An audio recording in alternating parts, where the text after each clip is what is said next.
എന്റെ അച്ഛൻ ഒരു BJP അനുഭാവിയാണ്, മോദി ഭക്തനാണ്. ഞാൻ ഈ സമരത്തിൽ പങ്കെടുക്കുന്നതിനെ അച്ഛനെ എതിർത്തു. അച്ഛൻ ചോദിച്ചു, ആത്മഹത്യ ചെയ്ത കുട്ടികളും നീയും തമ്മിൽ എന്ത് ബന്ധമാണുള്ളത്? സ്വന്തം കാര്യം നോക്കിയാൽ മതി.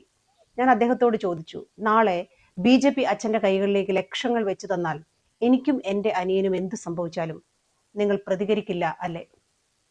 ജന്തർ മന്ദറിൽ സമരത്തിൽ പങ്കെടുക്കുന്ന ഒരു വിദ്യാർത്ഥിയുടെ പ്രതികരണമാണിത്. രാജ്യത്തെ ചെറുപ്പക്കാർ ഈ ചോദ്യം ചോദിച്ചു തുടങ്ങിയിരിക്കുന്നു. നീറ്റ് പരീക്ഷയ്ക്ക് 8ാം ക്ലാസ് മുതൽ പഠിച്ചു തുടങ്ങുന്ന കുട്ടികളുണ്ട്. ഞായറാഴ്ച എന്നില്ലാതെ, വെക്കേഷൻ എന്നില്ലാതെ, ഒരു അവധി എടുക്കാതെ, മര്യാദയ്ക്കൊന്ന് ഉറങ്ങാൻ പോലും കഴിയാതെ 4-5 വർഷം പഠിക്കുന്ന ഈ കുട്ടികളുടെ അധ്വാനവും മാനസിക സമ്മർദ്ദവും എത്രയാണെന്ന് 8ാം ക്ലാസ്സും ഗുസ്തിയും കള്ള സർട്ടിഫിക്കറ്റും ഒക്കെയായി നടക്കുന്നവനൊന്നും മനസ്സിലാവില്ല. വർഷങ്ങൾ പരിശ്രമിച്ച് നന്നായി പരീക്ഷ എഴുതിയിട്ട് ചോദ്യപേപ്പർ ചോർന്നു, പരീക്ഷ വീണ്ടും നടത്തണം എന്ന വാർത്ത കേട്ടപ്പോൾ മനസ്സു നൊന്ത 21 കുഞ്ഞുങ്ങളാണ് ആത്മഹത്യ ചെയ്തത്.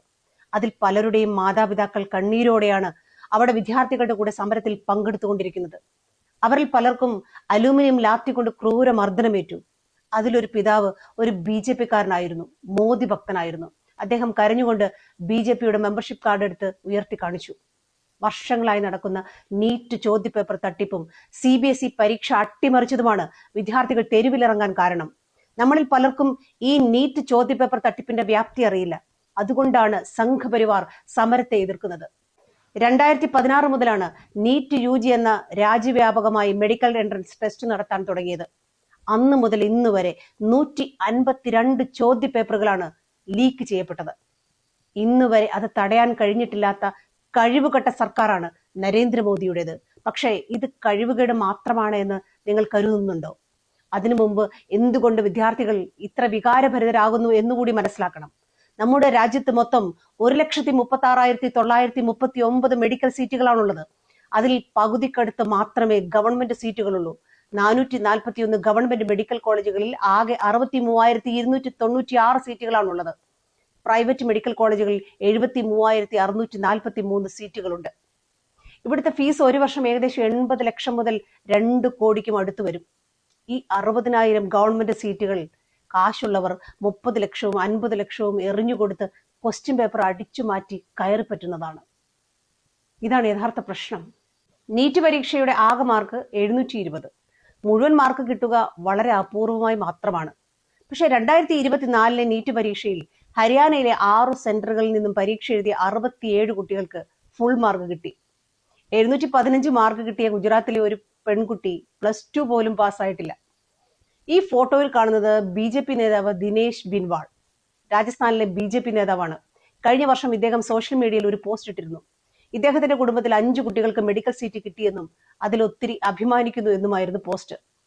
ഇയാളെ ഈ പ്രാവശ്യം നീറ്റ് ചോദ്യപേപ്പർ ചോർന്ന കേസിൽ പിടികൂടി. ഈ പ്രാവശ്യത്തെ ചോദ്യപേപ്പറും 30 ലക്ഷം രൂപ കൊടുത്ത് സ്വന്തം മകന് മേടിച്ചു കൊടുത്തു അത്ര ഇയാൾ. ഈ കള്ളന്റെ മണ്ടനായ പുത്രന് എന്നിട്ടും 720-ൽ 107 മാർക്കേ കിട്ടിയുള്ളൂ എന്നതാണ് തമാശ.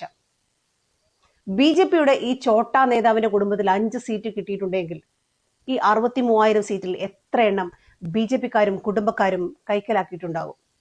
30 ലക്ഷവും 50 ലക്ഷവും കൊടുത്ത് ചോദ്യപേപ്പർ വാങ്ങാൻ കെൽപ്പുള്ളവർ എന്തിനാണ് സാധാരണക്കാരുടെ സീറ്റിൽ കയറി കൈയിട്ട് വരുന്നത്? ഒരുപാട് പേരുടെ ചോരയും നീരും കണ്ണീരും കൊണ്ടാണ് ഇന്ത്യക്ക് സ്വാതന്ത്ര്യം കിട്ടിയത്. അത് ബ്രിട്ടീഷുകാരുടെ പാദസേവ ചെയ്തവർക്കും മനസ്സിലായിട്ടില്ല എന്നതുപോലെ തന്നെയാണ് വർഷങ്ങളോളം ഉറക്കമൊളിച്ച് പഠിച്ച് പരീക്ഷ എഴുതുന്ന കുട്ടികളുടെ നൊമ്പരം ഈ കള്ള പരീക്ഷകൾക്ക് മനസ്സിലാവാതെ പോയത്. 8ാം ക്ലാസ്സും ഗുസ്തിയും വ്യാജ സർട്ടിഫിക്കറ്റും ഉണ്ടാക്കി നടക്കുന്നവർക്കാർക്കും, അവരെ താങ്ങിക്കൊണ്ട് നടക്കുന്നവർക്കും അതിന്റെ വിലയൊന്നും മനസ്സിലാവില്ല. പക്ഷെ ഒരു കാര്യം ഓർക്കണം, ചോദ്യങ്ങൾ ചോദിക്കുന്ന വിദ്യാർത്ഥികളെ ലാത്തി കൊണ്ട് നിശബ്ദരാക്കാം, മാതാപിതാക്കളുടെ കണ്ണീർ അവഗണിക്കാം, മാധ്യമങ്ങളെ നിയന്ത്രിക്കാം. പക്ഷെ സത്യം അത് എന്നേക്കുമായി കുഴിച്ചു മൂടാനാവില്ല. ജനങ്ങളെക്കാളും വലുതാണ് താനെന്നും താൻ മനുഷ്യനല്ല ദൈവമാണെന്ന് വിശ്വസിക്കുന്നവനെ ജനം ഓടിച്ചിട്ട് അടിക്കുന്ന കാലം വിദൂരമല്ല. സർക്കാർ നേരിട്ട് നടത്തുന്ന മെഡിക്കൽ രംഗത്തെ ഏറ്റവും വലിയ പരീക്ഷയായ നീറ്റ് UG എക്സാമിന്റെ ചോദ്യങ്ങൾ സർക്കാർ തന്നെ ചോർത്തുമ്പോൾ വിദേശ പഠനത്തിനായി പോകുന്ന ഇന്ത്യൻ വിദ്യാർത്ഥികളെ ലോകരാഷ്ട്രങ്ങൾ എങ്ങനെയാകും നോക്കിക്കാണുക എന്ന് നിങ്ങൾ ചിന്തിച്ചിട്ടുണ്ടോ? വിദ്യാർത്ഥികളുടെ ഭാവി വിൽപ്പനയ്ക്കുള്ളതല്ല. സർക്കാർ മെഡിക്കൽ സീറ്റുകൾ സംഖ്യകളുടെയും പണക്കാരുടെയും കുടുംബ സ്വത്തല്ല. മുൻ IAS ഓഫീസർ കണ്ണൻ ഗോപിനാഥൻ പറഞ്ഞത് ഇങ്ങനെയാണ്: വൃത്തിയില്ലാത്ത സ്ഥലത്ത് രോഗാണു പടർന്നു പിടിക്കുന്നത് പോലെയാണ് വിദ്യാഭ്യാസമില്ലാത്തടത്ത് BJP വളരുന്നത് എന്ന്. ജയ് ഹിന്ദ്.